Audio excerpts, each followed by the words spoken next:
All right, so we're continuing to talk about integrals and applications of integrals. And let's also relate to parametric curves today. So we'll start with a system of parametric equations. We're going to make them fairly simple.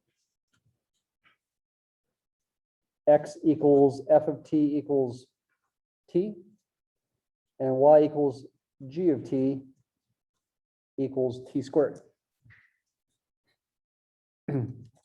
for t greater than or equal to 0. So what do we want to do? We want to relate this to integrals. And one way to relate this to integrals is to find the speed of the motion and then integrate the speed to get the distance traveled. What does the graph of this look like? You could use parametric mode on your calculator. Let's do it that way first. I actually have this one plugged in already, I believe. Let's see, go to the mode button, change from function mode to parametric mode, like this. And then when you go to your y equals screen, plug in how x depends on t and plug in how y depends on t. I've already done that. X is t, y is t squared. For the window, I'm actually going to be thinking about the motion actually. We're going to think about the motion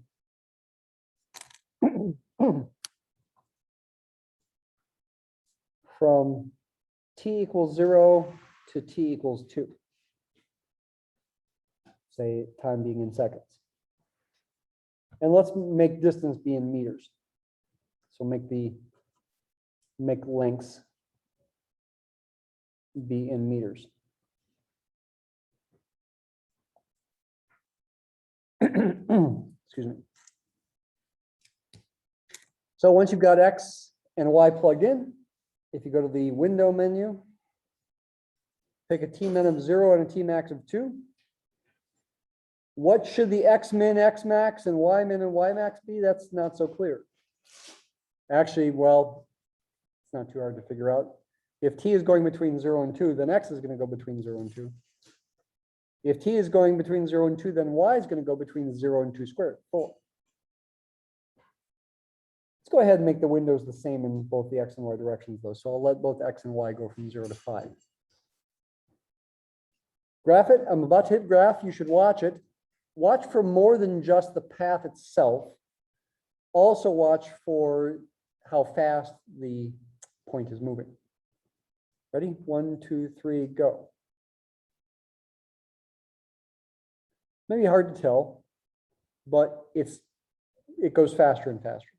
It gets traced out faster and faster. Maybe a little hard to tell. Let me redo it again.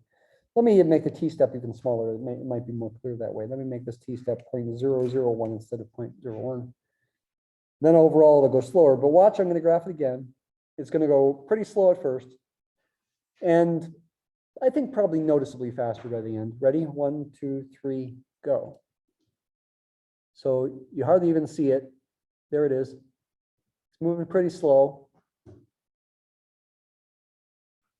But it is speeding up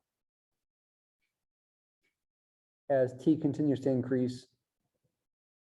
Yeah, that's noticeable. It's going faster and faster. The speed is an increasing function of t. What's the formula for the speed?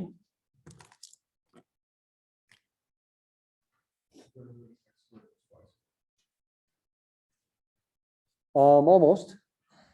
Square root of not x squared, but dx dt squared. And not y squared, but dy dt squared. Or if you prefer, square root of f prime of t quantity squared plus g prime of t quantity squared. So we need f prime and g prime. That's pretty easy. F prime is 1. G prime is 2t. So this simplifies to square root of 1 plus 4t squared. That is how the speed depends on time. And if you graph that function as a function of time going from 0 to 2, you'll get a graph shaped about like this, it turns out. Kind of looks like half of a parabola, but it's actually not, because that's not a quadratic function because of the square root. But that is the overall shape approximately. This value of the speed when t is 0, look at the formula here. When t is 0, that's square root of 1, right? The speed is 1 meter per second at time 0. In other words, this object at time 0 is not starting at rest. It's moving with a certain, well, a 1 meter per second speed at time 0, which is kind of hard to imagine, unless you imagine it moving before time 0, like at time -1 or something, and leading up to time 0, it was able to speed up. And by the time you get to time 2, plug in t equals 2 into this formula, 2 squared is 4, 4 times 4 is 16, plus 1 is 17, you get square root of 17 for the speed, which is a little bit bigger than 4 meters per second.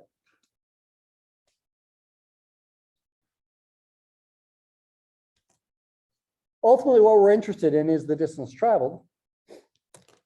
In other words, coming back to the calculator picture, it's really the distance traveled is the length of that curve. Also, it's called arc length. The length of a curve is often called arc length. But since I'm thinking of this physically, I'm imagining it to be a literal distance traveled along the curve. How long is that curve? You can eyeball it. In fact, you could approximate it with straight lines. Although I'm not, okay, in doing so, I'm not integrating this curve. I'm not trying to find the area under it. Because this curve is not the speed curve, it's the motion itself. You understand the distinction? This is the actual motion from the parametric equations. This is not the graph that I drew here. It's similar looking, but it's not the same.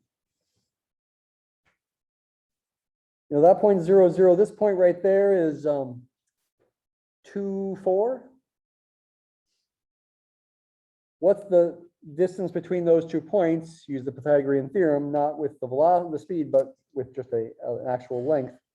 It'd be the square root of 2 squared plus 4 squared, which is going to be square root of 20, which is going to be between 4 and 5. The line segment between these 2 endpoints has a length between 4 and 5. The curve has a length that's a little longer, maybe over 5.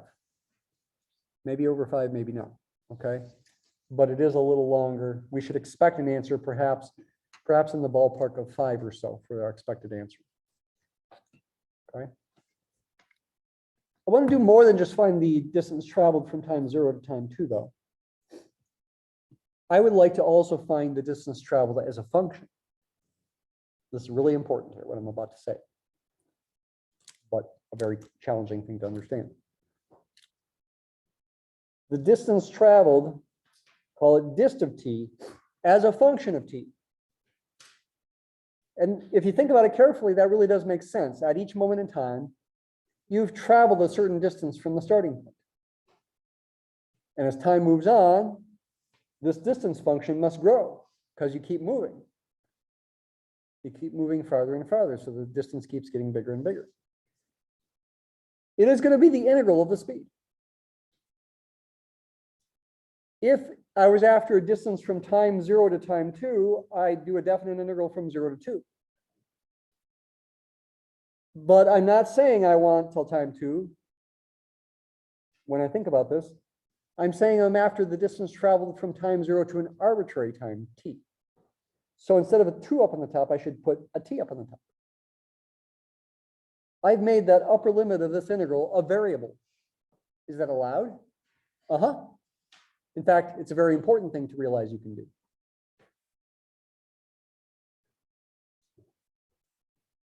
What am I integrating? I'm integrating the speed. Should I put a t here and a dt there? Some people do. In fact, many scientists do. But I'm telling you, don't. Put something other than t. some other letter you haven't used yet. A common letter to use is U. But I could use other letters. I could use V, I could use W, I could use tau, the Greek version of T, kind of a pretty version of T. It looks like this. It's a tau. There's lots of things I can put there. I'm just trying to avoid putting a T because I'm trying to emphasize something. I'm trying to emphasize that the variable for this function, dist of T, is this upper limit of the integral. For an arbitrary time T, say right here,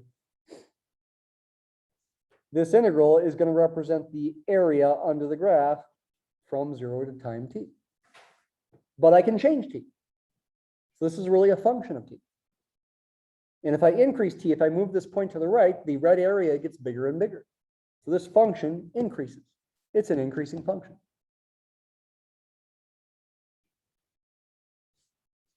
Before we compute it with Mathematica, let me emphasize something else. This is an increasing function, and moreover, it's also differentiable, and its derivative, dist prime of T, which you could also write like this, d dt of this integral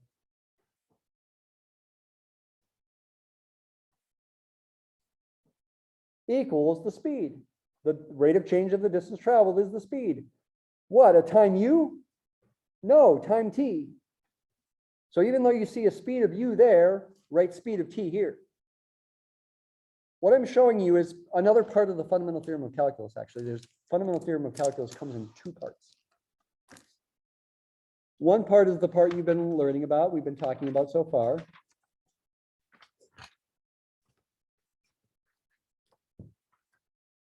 To use it to evaluate a definite integral. If little f is a nice function, continuous, on the closed interval, and if capital F is an antiderivative of little f, if capital F is a function whose derivative, capital F prime, always equals little f, then the integral of the little f is the difference in the values of the capital F of b minus capital F of a. Right, we've used that. And that is part of the fundamental theorem of calculus. There's another part of it that's in chapter 6.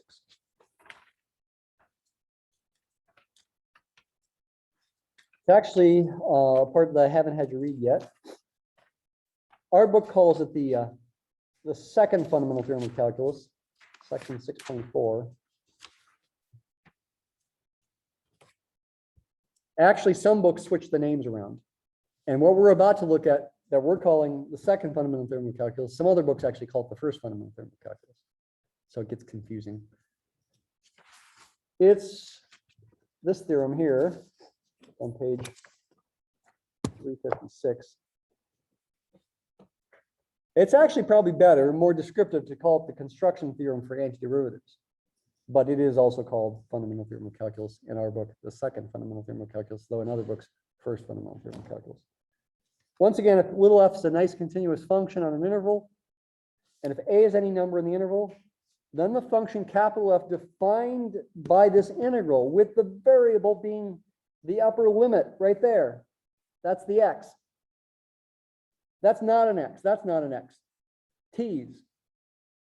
Why t? It's arbitrary. It could have been u's, could have been w's, could have been v's, could have been tau's. The variable for this capital F function, the thing you are varying in your mind, is the upper limit of the integral. It's like we're finding the area under the little f as we keep sliding the right endpoint to the right. As we keep increasing the value of x. We keep getting more and more area if the graph is above the axis. If the graph goes below the axis, then again, it gets trickier. This theorem is saying that this capital F is an antiderivative of little f. In other words, capital F prime of x equals little f of x for any number x in the interval. That's what I'm saying here, except with different notation. The speed is like my little f. Dist is like my capital F. I'm defining dist of t I could call it capital F of t to be this integral where the variable is in the upper limit of the integral. And what this equation is saying is that dist of t is an antiderivative of speed of t. The derivative of dist of t is speed of t. So what you're saying is basically that distance of t is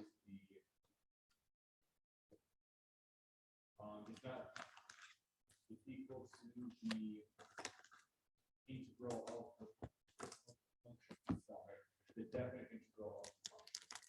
Yes, this dist of t is the definite integral from 0 to t of the speed function, which for our example, so that means u doesn't need a specific value. u is the variable for the integral, which means it's varying over the entire interval. It might have been better to call this axis u based on this. Maybe I'll go ahead and do that. It still represents time, but it's a label for the axis, whereas this t I'm imagining as being an actual number. Okay, so in this case, t is a set point. It's a point, but I can change it. So it's ultimately a variable. And u represents what? U represents time still in this application, but it's the letter used is irrelevant. That's people call it a dummy variable sometimes because it's just dumb. It's a, just pick anything you want. U, V, W, tau, whatever. I want to use a different letter than t because I'm trying to emphasize that my true variable for this function is this upper limit of the integral. That's why I'm using a different letter. But I will tell you that many scientists don't bother using different letters. They'll put a t here as well. I'm saying technically speaking, that's not a good idea because in the end, it causes more confusion than it's worth. You might still be confused by this, but if you practice it enough, the confusion can go away. And yes, calling this t instead of u, technically speaking, is more confusing. Because it's like I've got the variable in other spots besides there. No, the upper limit of the integral is the variable for this function just of t. So in this case, u is like. U still represents time, but it doesn't matter what you call it, okay? That's the point. They call it a dummy variable. Let's do a simpler example. If I did this example here, if I integrated u squared from 0 to t,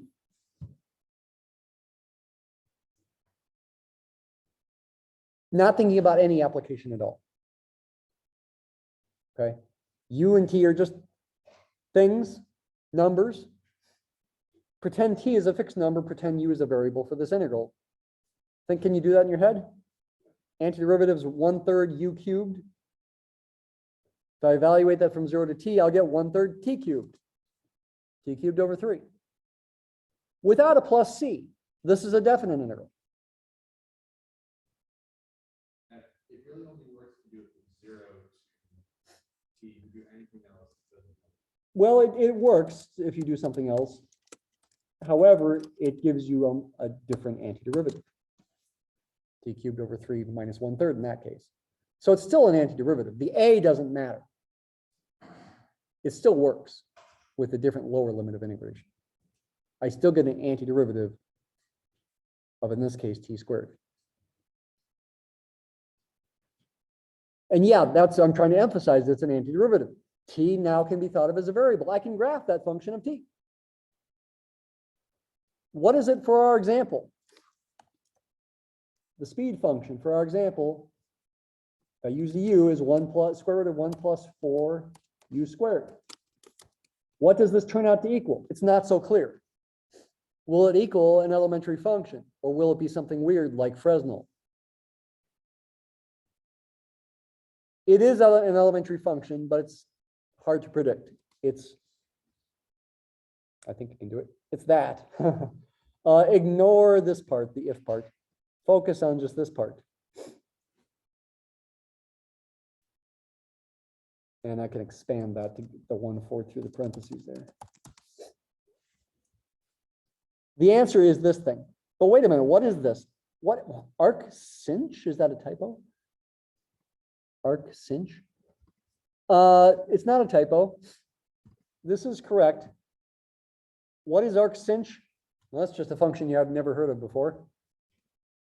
It's the inverse function of the sinh function, the hyperbolic sine function, which we did talk about briefly one day, like 3 weeks ago or something. Briefly, we talked about the hyperbolic sine function. You don't need to know this for the test, but let me mention it anyway. The hyperbolic sine function, we said was e to the x minus e to the negative x over 2. I don't know, maybe you've completely deleted that from your brain, but it was there in your brain a few weeks ago because I talked about it in class. There was a hyperbolic cosine function as well. Why are they called hyperbolic sine and hyperbolic cosine? Because they have similar properties of sine and cosine. For one thing, the derivative of hyperbolic sine is hyperbolic cosine, and the derivative of hyperbolic cosine is not negative hyperbolic sine, but actually hyperbolic sine itself. So it's not exactly the same as cosine and sine, but it's similar. If these are the true hyperbolic sine and cosine, they're really linear combinations of exponential growth and exponential decay. I guess arcsinh must be an inverse function of an exponential related to one at least. So it must be a logarithm. Yeah, actually arcsinh is a logarithm in disguise, but it's kind of a complicated logarithm. Anyway, this is an antiderivative of the speed. If I differentiate that and simplify it, lo and behold, I get the speed. Is this the distance traveled function? Well, it depends on its value at 0. If I replace t with 0,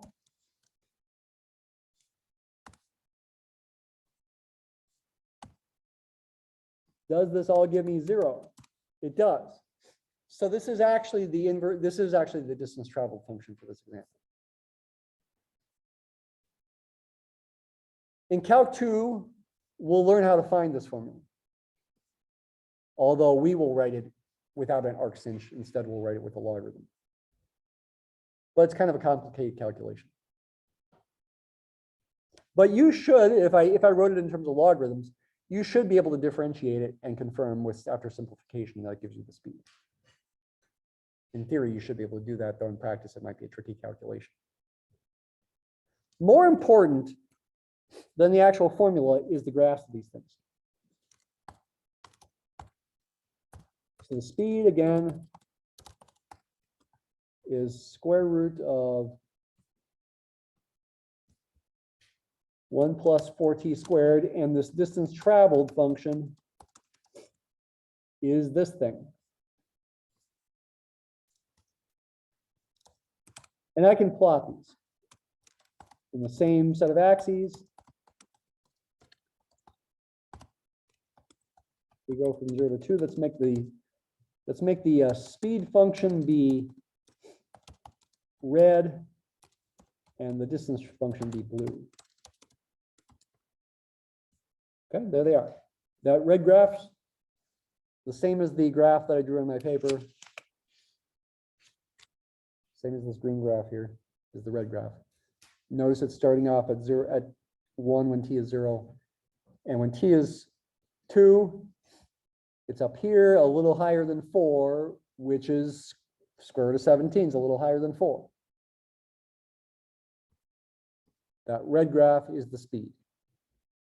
The blue graph is the distance traveled. Dist of 0 equals 0. At time 0, you haven't moved, even though your velocity is bigger than 0. Again, that's kind of hard to imagine. Pretend you've been moving before time 0, and you built up some speed up to 1 meter per second at time 0. But at time 0, if you're starting your distance traveled odometer, like on a car, keeping track of your mileage, at time 0, you haven't gone any distance, if that's when you start measuring your distance.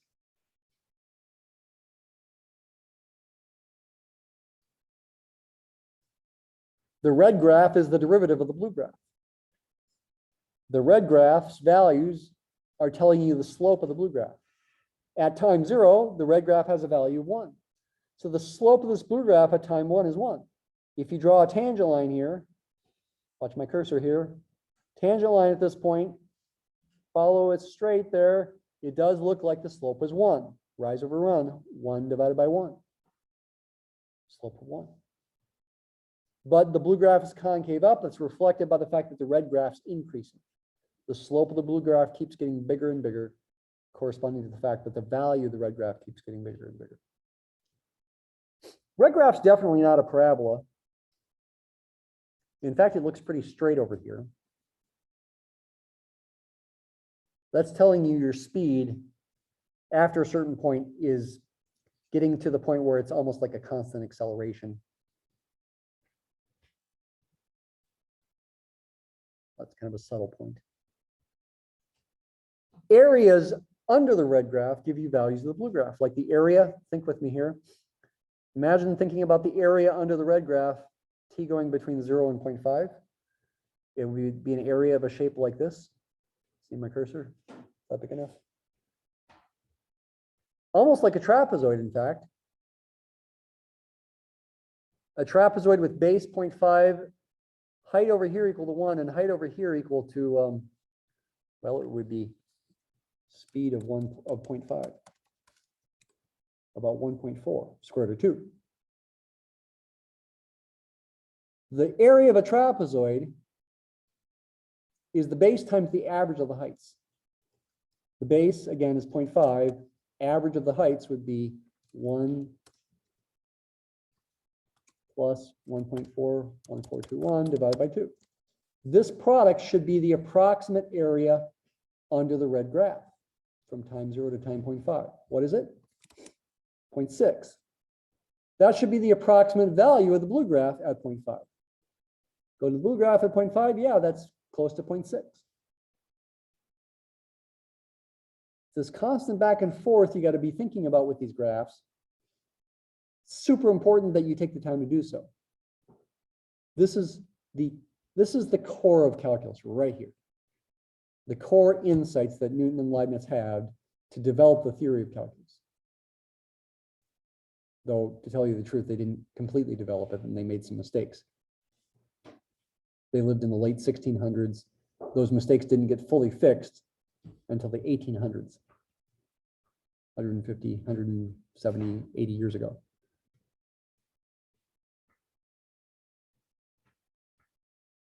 Say the main concepts again. The red graph is the speed. The blue graph is the distance. The red graph is the derivative of the blue graph. The blue graph is the integral of the red graph, an antiderivative. The values of the red graph tell you slopes of the blue graph. Values of the speed tell you slopes of the distance traveled. Areas under the speed give you the distance traveled. That's what this equation is saying. Areas under the speed give you the distance traveled. Or in general, change in position if you don't start. If dist of 0 is not 0, it would give you really a change in position instead of a distance traveled. But if you're starting your distance traveled odometer to be 0 at time 0, then this is the same as the distance traveled.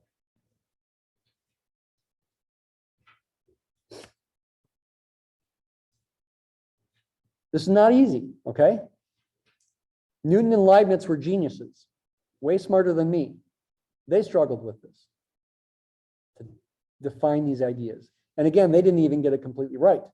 People had to fix their mistakes or fix their logical omissions, you might say, to put calculus on a more solid foundation. But conceptually speaking, with these graphs and thinking about this application and thinking about slopes and areas, we are talking about the core of calculus. And that's why I had you watch the 3 blue, 1 brown videos about these things. And if you haven't watched them, you should still. It's talking about the core of calculus right here. The most important conceptual things in calculus right now.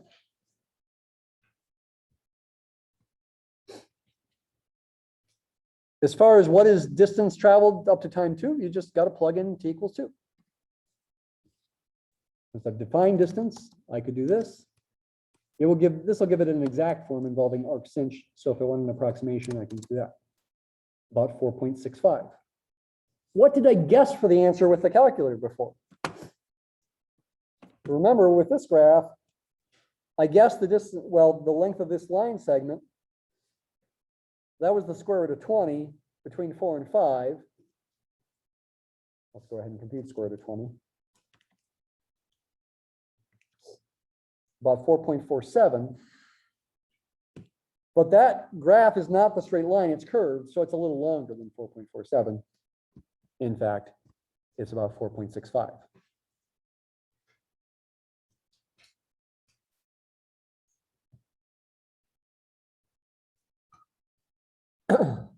We'll come back to thinking about applications, even today, still before the end of class.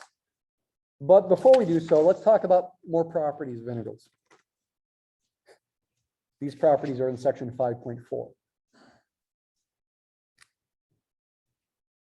Properties of integrals, I should say definite integrals. Definite integrals besides the FTC.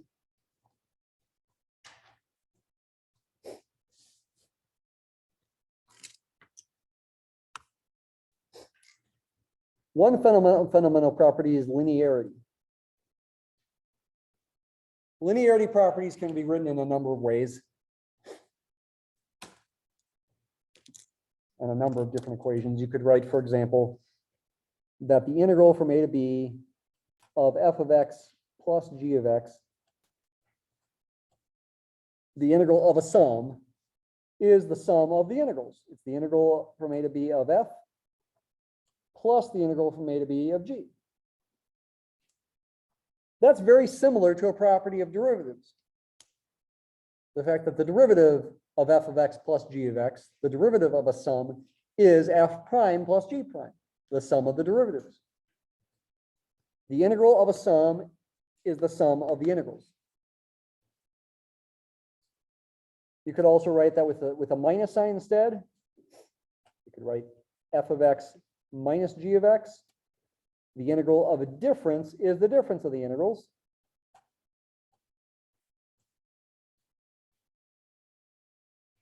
Both of these facts can actually be generalized.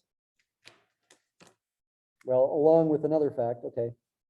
The integral of a constant times a function, c is a constant here, doesn't depend on x, can be written as the constant times the integral. You can factor the constant out. It's kind of like the distributive property in a sense. Since integrals are kind of like sums, this property is a kind of distributive property. And all these things can be generalized in a few different ways. For one thing, you can say that the integral of, say, c1 times f of x plus c2 times g of x, where c1 and c2 are constants, is c1 times the integral of f plus c2 times the integral of g. And that can be generalized as well to not just a sum of two things, but a sum of n things. Oh, let's get a little extra fancy. You won't typically have to deal with this yourself, but let me go ahead and write down something that's going to look kind of fancy, but it's true. The integral of a summation, I goes from, say, 1 to n, of c sub I times, call it f sub I of x, keep in mind think about what that would mean. This would represent, I'll go ahead and write it below it, c1 times f1 of x plus c2 times f2 of x, etc. The last term in the sum would be cn times fn of x. That's the function you're integrating. Turns out to be equal the sum, I goes from 1 to n, of each ci times a certain integral.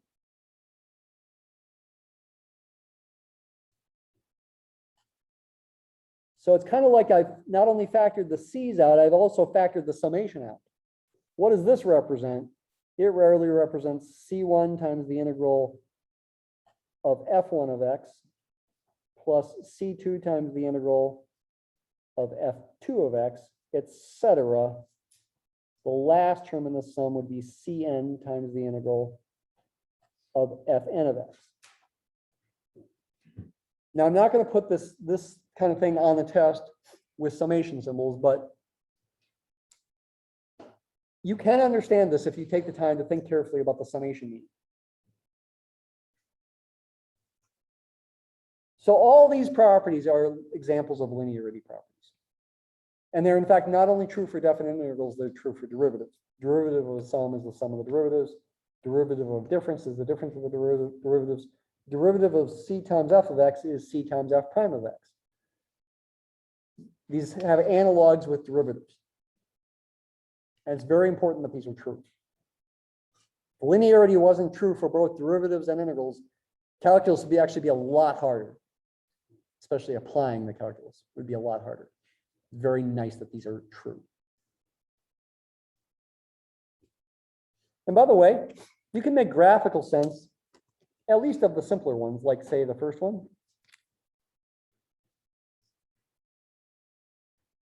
For example, if the graph of F looks like this, and the graph of G, say, looks like this, then the graph of F plus G can be thought about visually by adding second coordinates to each other for each value of X. You could plot some points and you would get a graph that would maybe look about like this. This would be F of X plus G of X.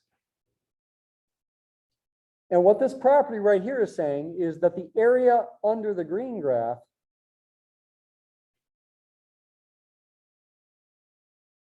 is the sum, the area under the red graph plus the area under the purple graph. It's like you could take the purple graph and sort of shift it upward by an amount equal to the F graph to give you the green graph. And because of that, the areas add. The area under the red graph, that's the integral of F, plus the area under the purple graph, that's the integral of G, gives you the area under the green graph. The part up here that was originally not shaded is the sum of the red and purple area. Excuse me, it's the red area. It's equal to the red area. This part up here and this part down here have the same area. So that's a way to make visual sense of this. Proving this rigorously with limits of Riemann sums is beyond the scope of the class. That's like for a real analysis math major, senior math major class.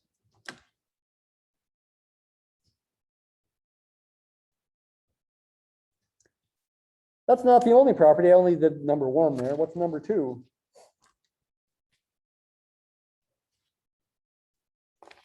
Another property of integrals is that, for example, the integral from a to b of a function, call it f of x, can be written as a sum of two other integrals, say the integral from a to c of f of x, plus the integral from c to b of f of x.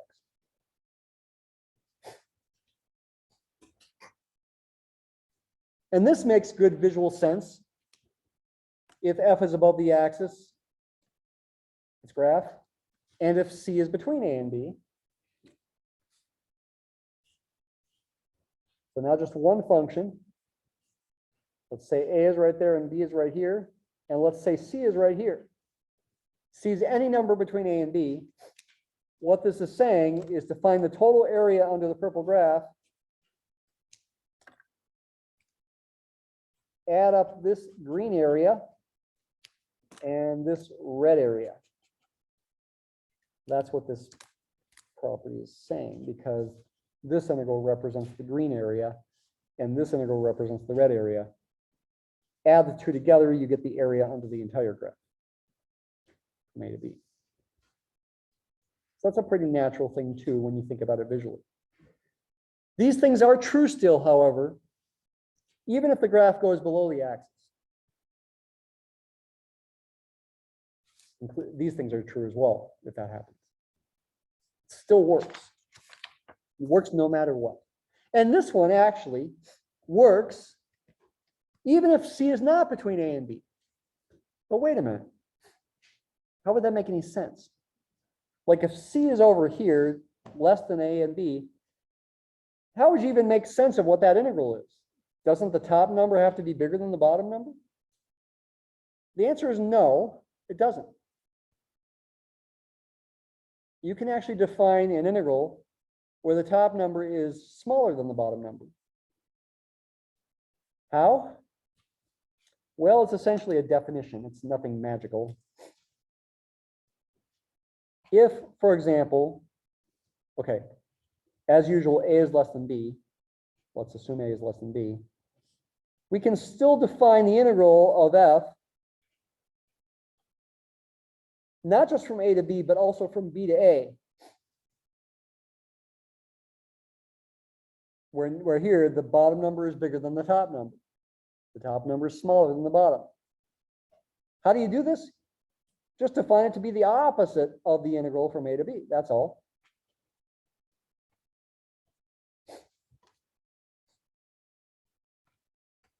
So if this is our picture, if the purple graph is above the axis, this integral would represent the area under the purple graph. Putting a negative sign in front of it represents the opposite of that area. And that would be what we would define the integral of f from B to A, where the variable essentially goes backwards. Why would this be a good idea? Well, for one thing, this definition makes this property work no matter what C is. That's one justification. For another thing, you can actually make sense of this in applications, actually. Listen carefully. If you pretend the horizontal axis is time, say, and you pretend this graph is the speed, so that integrating it gives you, well, again, not in general the distance traveled, but instead the displacement. It's only distance traveled if you start your distance traveled function at a value of 0, when t is A. But in general, it gives you the change in position, which will be positive here because the area is positive.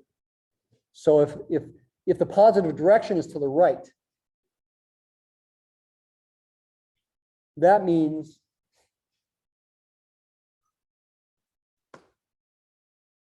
you're always moving to the right. If this is, I should have called it the velocity instead of the speed. If this is the velocity, the fact that it's always positive means it's also the speed, and it means you're always moving to the right. And this integral represents the change in position.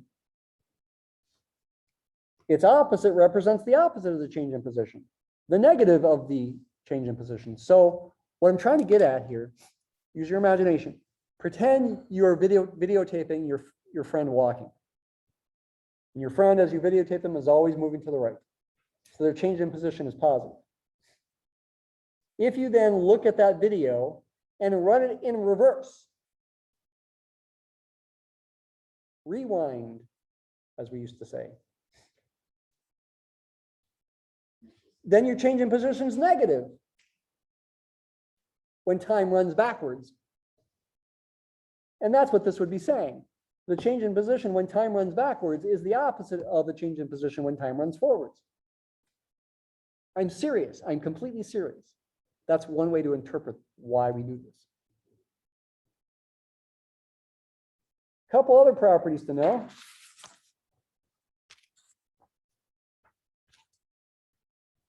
Or a few other properties. Another property is that, by definition, the integral of a function from A to itself is taken to be 0. If no time has elapsed, you haven't traveled any distance. There's no area under a curve above a single number. Lines don't have any area. even though I kind of made it look like it had area. That line right there doesn't have any area to it. It's another justification for defining this. Again, this thing here was also by definition. Nothing magical, it's just a definition. I'm just saying that's the way I want to define it and work from there. But it does make sense. Just because definitions don't need to be proved because they're not theorems, they should make sense. And this makes intuitive sense because lines don't have any area. And again, if no time has elapsed, then you haven't traveled any distance. Some more properties.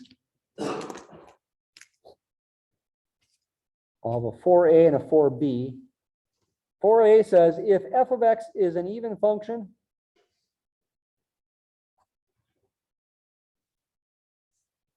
then the integral of f of x, say from negative a to a, where a actually could be a positive number or a negative number, it doesn't matter. This integral equals 0. Why? Well, that's a mistake, sorry. I meant to say odd function. If f is an odd function, what does that mean? It means its graph is symmetric about the origin. So if the part to the right of the origin looks like this, the part to the left of the origin, this is a little tricky, it would look something like that. And if this is negative a and this is positive a, this integral is 0 because this area and this area are the same in absolute value. They're the same visual area, but because this one is below the axis, because the graph is below the axis, it counts negatively toward the integral. These areas cancel each other out.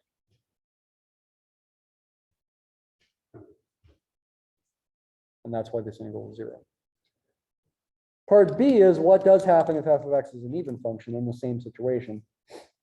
If f of x is an even function,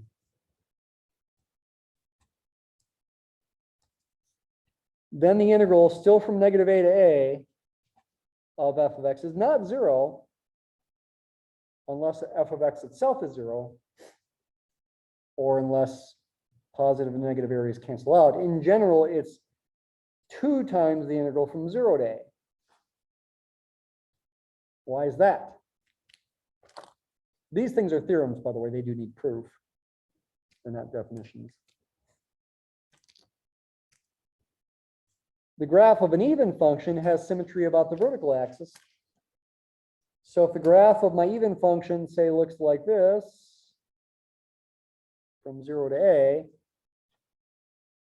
it's going to look about like this from 0 to negative a. Mirror image of the part to the right of the axis. And what we're saying here with this equation is the total area under the graph is this, it's really the sum of those two areas, but those two areas are the same because of symmetry. So I can really just find this area and double it. That makes sense? I'll say that again. This integral represents the total area of these two pieces on either side of the vertical axis. By symmetry, these two areas on either side are the same. Therefore, I can find the total area by doubling the area to one side. These two facts, 4a and 4b, are often more useful than you might imagine. They can definitely save work, especially number A, part A. And when would it arise that you're having to integrate odd functions? It's actually more common than you might imagine, especially in a subject called Fourier analysis. Fourier, that's how you spell it. I'm sure I've mangled the French pronunciation. Fourier, something like that. Fourier analysis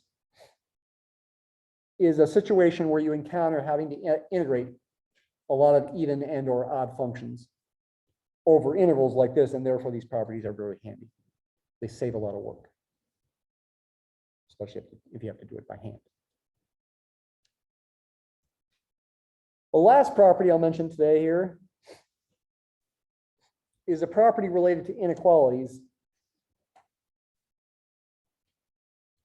If f of x is always between two numbers, call them lowercase m and capital M, for all x between a and b,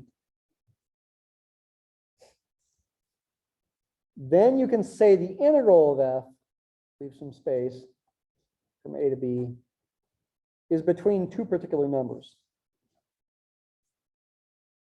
It's between little m times b minus a and capital M times b minus a.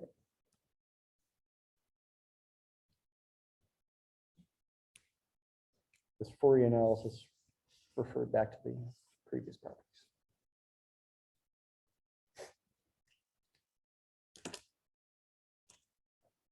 This also makes sense if you think about it graphically. In the case where f of x's graph is above the axis. There's the graph of f of x, say, over the interval from a to b. Little m is a number that's always less than or equal to the outputs of f. That means as a graph, as a constant function, it's got to be a horizontal line below the graph of little f, any horizontal line below it, in fact. And capital M is a value that's always above the outputs of little f, so it's got to be any horizontal line y equals capital M above the graph of f. So little m is a number and capital M is a number, but I can also think of them as graphs of constant functions. And what we're saying here is the area under the red graph is between little m times b minus a is the area of this rectangle, and capital M times b minus a is the area of that rectangle.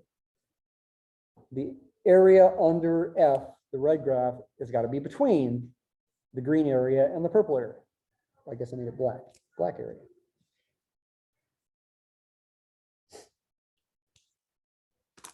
Makes intuitive sense. It's like, these are like kind of analogous, to left and right hand sums with one interval, n equals 1. I mean, it's not exactly the same thing because I'm not using the function itself, its left endpoint or its right endpoint to determine the heights of the rectangles, but it's a similar idea. So some of your questions for the homework due Friday are going to be using these properties without necessarily knowing formulas for these functions. Be able to use them abstractly. But you should also be able to use them with particular functions as well.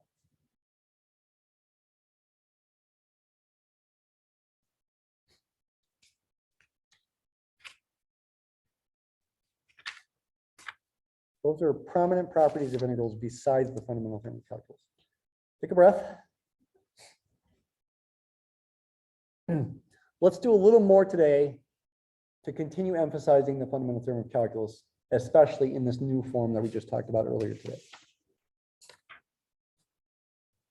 That fact right there. Except, okay, I guess I'll think of it in terms of an application, still physics, but now not speed and distance traveled, but instead velocity and position.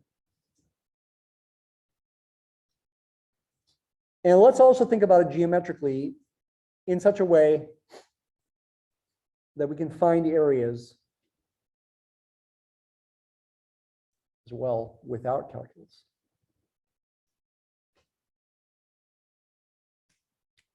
Let's pretend my velocity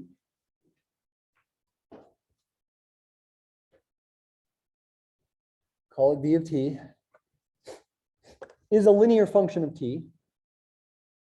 And let's also make it so it goes below, both above and below the axis. How about we make its formula be 4 minus 2t. And let's let t go between 0 and say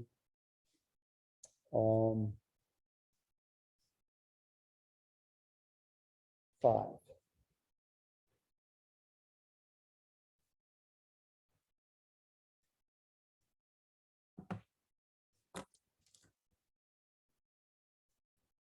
Let's let capital F of t represent the position. So we're thinking about motion here. Straight line motion, back and forth motion. Let's let capital F of t represent a position of the object at time t. And I'm going to assume that the initial position is not 0. I can do that if I want.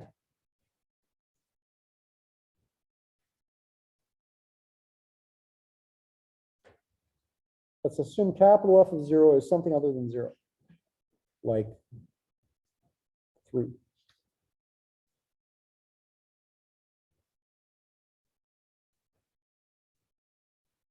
What's the goal? The goal is to find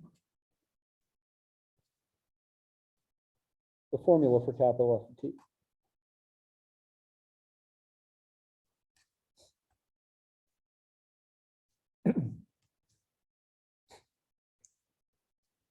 Well, one formula for it involves the integral.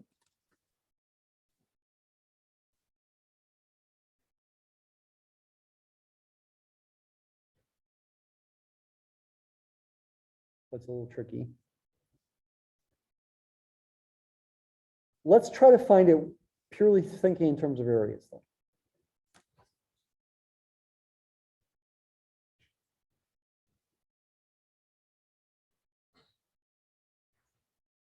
This graph I'm about to make is the graph of the velocity. Straight line with a vertical intercept of 4 and a slope of -2.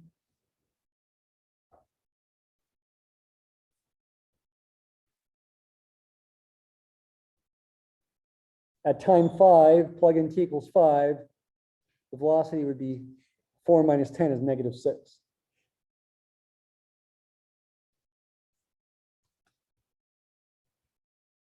Graph the velocity looks something like this.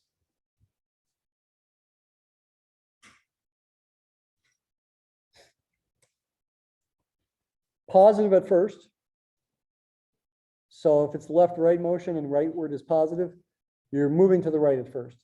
But it's going towards 0, so the particle, the bug, the car, whatever, is slowing down. At time 2, in fact, at that moment in time, the particle is not moving. In effect, it is turning around because now the velocity becomes negative. So now it starts moving in the negative direction, which is leftward. And it's moving faster and faster, actually, because the velocity is becoming more and more negative. You're moving faster and faster in the negative direction.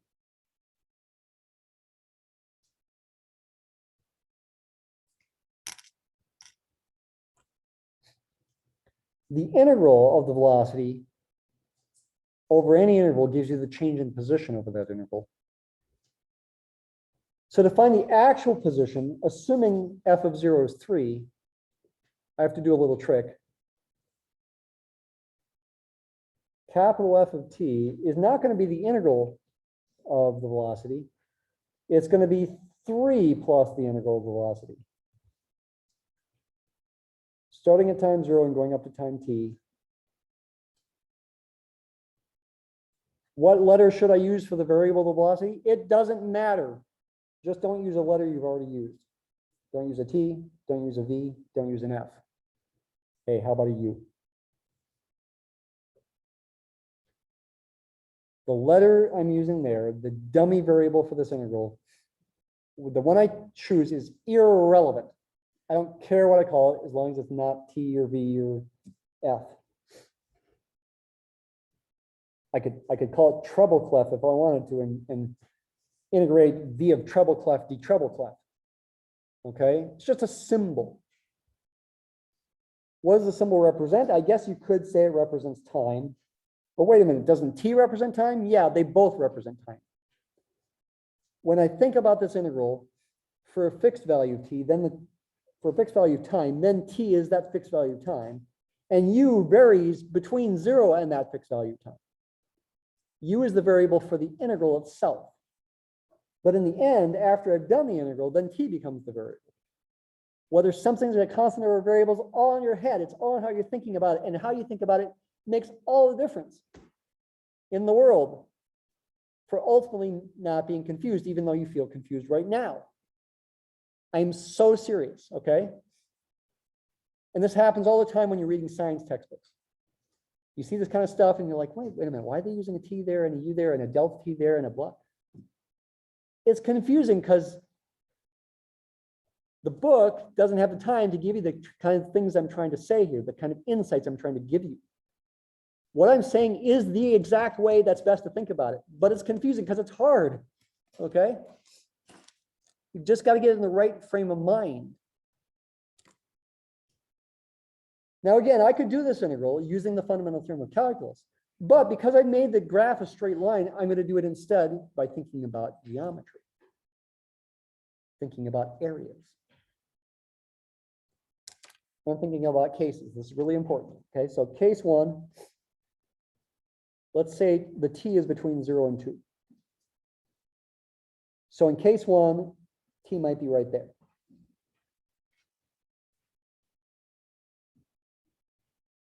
What is the value of capital F of t in that case? Use the formula. It's 3 plus the integral. But what is the integral? Since the graph is above the axis, the integral is the area of this trapezoid. And that is an actual trapezoid because the graph of velocity is straight.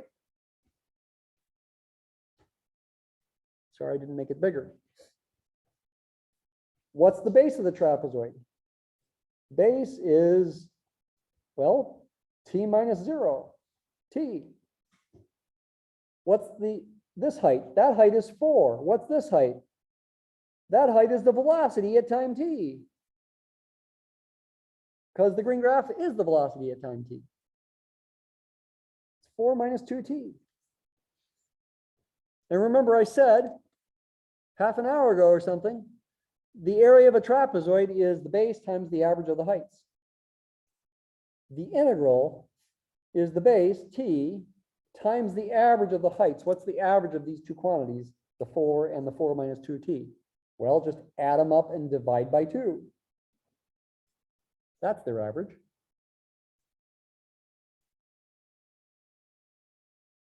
Simplify.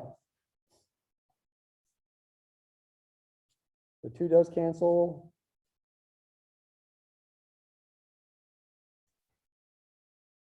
I get t times 2 plus 2 minus t. That minus 1 really represents the minus t. I've done cancellation then. And that simplifies to 3 plus t times 4 minus t. And that simplifies to, say, negative t squared plus 4t plus 3.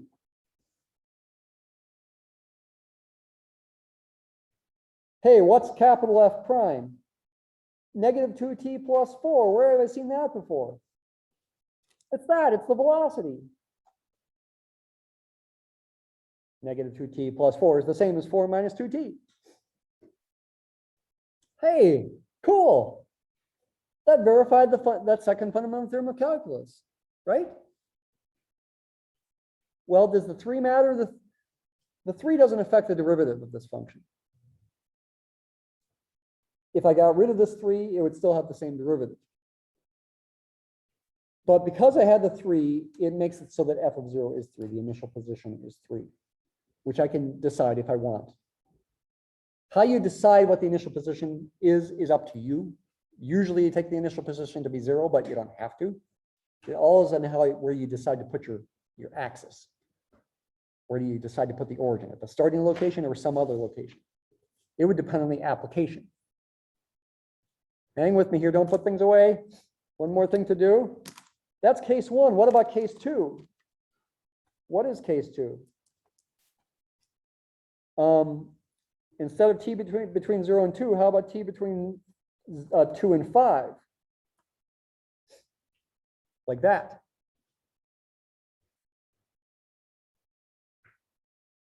What if t were here instead? The formula for capital F is still the same, 3 plus this integral. Capital F of t is still going to be 3 plus the integral. But the integral, thinking in terms of areas, is going to be different.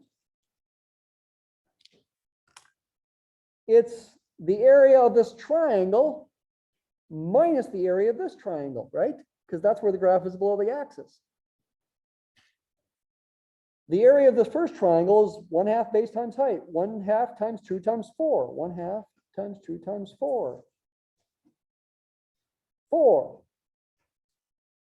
What's the area of that triangle? That base is t minus 2. What's the height? The height is the opposite of the velocity, because the velocity is negative. I want the height to be positive. It's -4 plus 2t. However, when you calculate the area as 1/2 base times height, you have to subtract it from the integral, because when the graph is below the axis, areas contribute negatively to the integral. So what I'm trying to say here is ultimately, I subtract the area of that triangle, 1/2 times base times height, the height being the opposite of the velocity, which is a positive number when t is between 2 and 5. But I'm subtracting it ultimately. That's -4 plus 2t. Because I'm ultimately subtracting it, I could really ultimately add it without a negative sign.